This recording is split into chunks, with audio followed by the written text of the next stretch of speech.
This is part 1 of the Lost Books, or the Lost Book of Inki.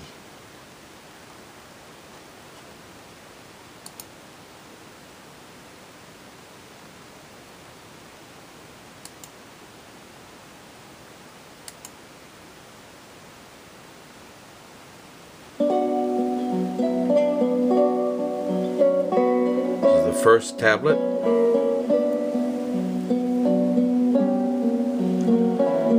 The words of the Lord Inki, firstborn son of Anu, who reigns on Nibiru. With heavy spirit I utter laments, laments that are bitter fill my heart. How smitten is the land, its people delivered to the evil wind, its stables abandoned, its sheepfolds emptied. How smitten are the cities, their people piled up as dead corpses, afflicted by the evil wind. How smitten are the fields, their vegetation withered, touched by the evil wind. How smitten are the rivers, nothing swims anymore, pure, sparkling waters turned into poison. Of its black-headed people, Shuma is emptied, gone is all life. Of its cattle and sheep, Shuma is emptied. Silent is the hum of churning milk. In its glorious cities, only the wind howls. Death is the only smell. The temples, whose heads to heaven arose by their gods, have been abandoned. Of lordship and kingship command there is none. Scepter and terror are gone. On the banks of the two great rivers, once lush with life-giving, only weeds grow. No one treads the highways. No one seeks out the roads. Flourishing Shuma is like an abandoned desert. How smitten is the land, home of gods and men. On what land a calamity fell, one unknown to man. A calamity that mankind had never before seen, one that could not be withstood. On all the lands from west to east, a disruptive hand of terror was placed. The gods in their cities were helpless as men. An evil wind, a storm born in a distant plain, a distant calamity walked with its path. A death-dealing wind, born in the west, its way to the east has made, its course set by fate. A storm devouring as the deluge by wind and not by water, a destroyer by poisoned air, not tidal waves overwhelming, by fate, not destiny was it endangered. The great gods in their council, the great calamity had caused. By Enlil and Ninharsag, it was permitted. I alone for a halt was beseeching, day and night to accept what the heavens decree. I argued to no avail. Ninurita, Enlil's warrior son, and Nergal, my very own son, poisoned weapons in the great plain, then unleashed. That an evil wind shall follow the brilliance we knew not, they now cry in agony. That the death-dealing storm born in the west, its course to the east shall make.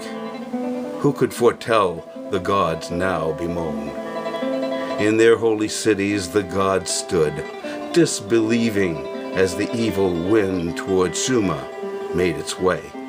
One after another the gods fled their cities, their temples abandoned to the wind. In my city, Eridu, as the poisoned cloud approached, I could do nothing to stop it.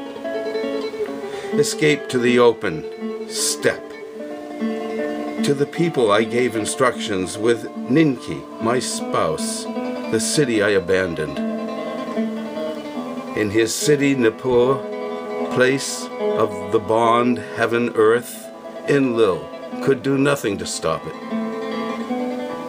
The evil wind against Nippur was onrushing.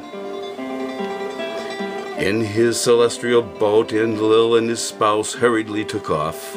In Shuma's city of kingship, Nana to his father Enlil for help cried. In the place of the temple that to heaven in 7 steps rises, Nana, the hand of fate, refused to heed.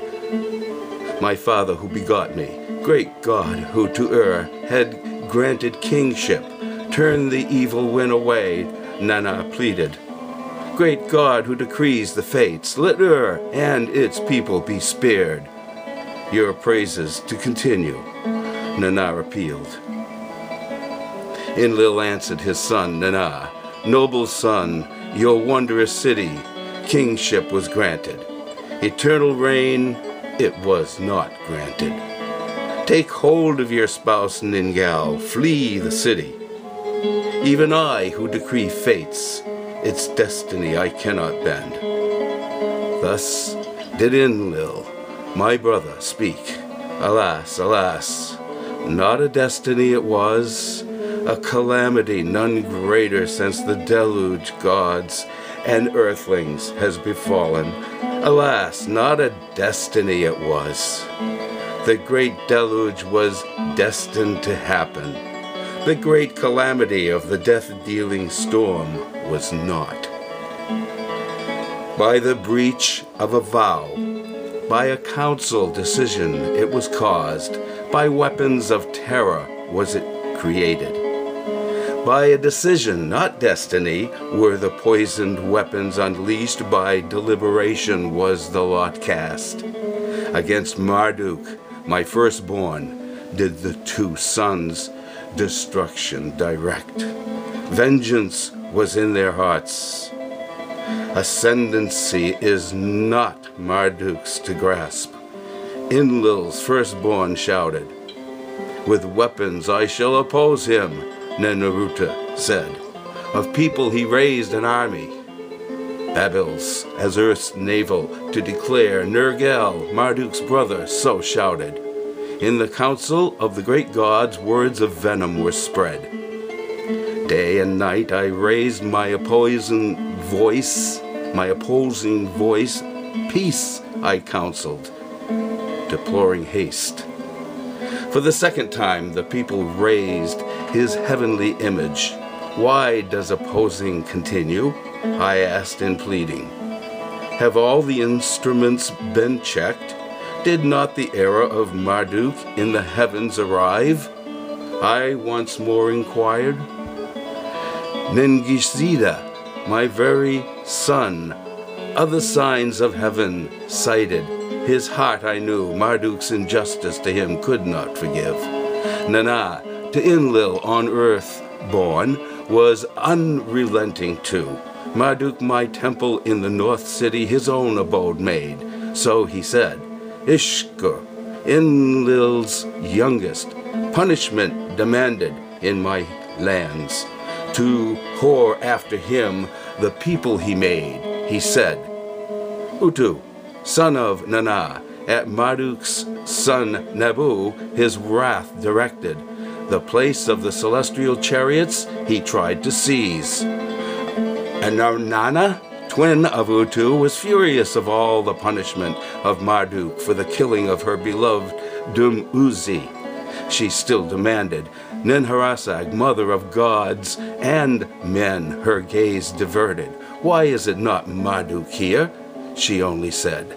Gebil, my own son, with gloom replied, Marduk has all entreaties put aside. By the signs of heaven his supremacy he claims.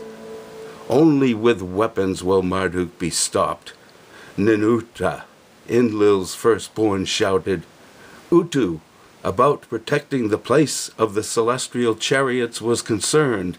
In Marduk's hands it must not fall. So he said,